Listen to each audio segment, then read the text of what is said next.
చెడపకురా చెడేవు, ఉలకకురా పడేవు అని తెలుగులో ఒక సామెత ఉంది. దీని అర్థం ఏంటో తెలుసా? ఎవరైతే చెడు చేయాలని కోరుకుంటారో వాళ్ళకే ఆ చెడు జరుగుతుంది. 'షారుఖ్ ఖాన్' హీరోగా నటించినటువంటి 'డంకీ' మూవీకి కరెక్ట్‌గా ఇది సరిపోతుందని చెప్పాలి. 'సలార్' మూవీని తొక్కేయడానికి 'షారుఖ్ ఖాన్' చేయని ప్రయత్నం లేదు, కలవని డిస్ట్రిబ్యూటర్ లేడు. విశ్వ ప్రయత్నాలు చేసినప్పటికీ 'సలారే' అంతిమ విజయం సాధించింది. ముక్క బంగారమైనప్పుడు ఎంత కొట్టినా సాగుతుందని పెద్దలు ఊరికే అన్నారా? దీనికోసమే అన్నారు. ఇది కరెక్ట్‌గా 'సలార్' మూవీకి సరిపోతుందని చెప్పాలి. సినిమాలో కంటెంట్ ఉంది కాబట్టి బలంగా నిలబడింది. మొదటి రోజు ఈ మూవీ కలెక్ట్ చేసినటువంటి కలెక్షన్స్ దగ్గర దగ్గరగా 185,00,00,000 గ్రాస్ కలెక్షన్స్.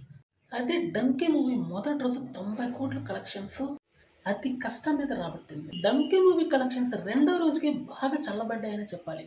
కానీ దీనికి విరుద్ధంగా 'సలార్' మూవీ అయితే రెండో రోజున భారీ స్థాయిలో పెరిగే అవకాశం చాలా ఎక్కువగా కనిపిస్తుంది. సౌత్ హీరోలను తొక్కేయడానికి బాలీవుడ్ హీరోలు ఎప్పుడు ప్రయత్నిస్తూనే ఉంటారు. కానీ ఇప్పుడు రీసెంట్‌గా విఫలమవుతూనే ఉన్నారు. 'రాజ్ కుమార్ హిరాని' అంటే ఒక బ్రాండ్. అటువంటి బ్రాండ్ డైరెక్టర్‌ని పెట్టుకొని కూడా 'డంకీ' మూవీ డుంకీ కొట్టిందని చెప్పాలి. 'సలార్' మూవీ అయితే మొదటి నుండి భారీ ఎక్స్‌పెక్టేషన్స్ ఉన్నాయి కాబట్టి దానికి తగ్గ విధంగానే కలెక్షన్స్ కూడా బీభత్సం సృష్టిస్తుంది. ఊచకోత కోస్తుంది అని చెప్పడంలో ఎటువంటి సందేహం లేదు.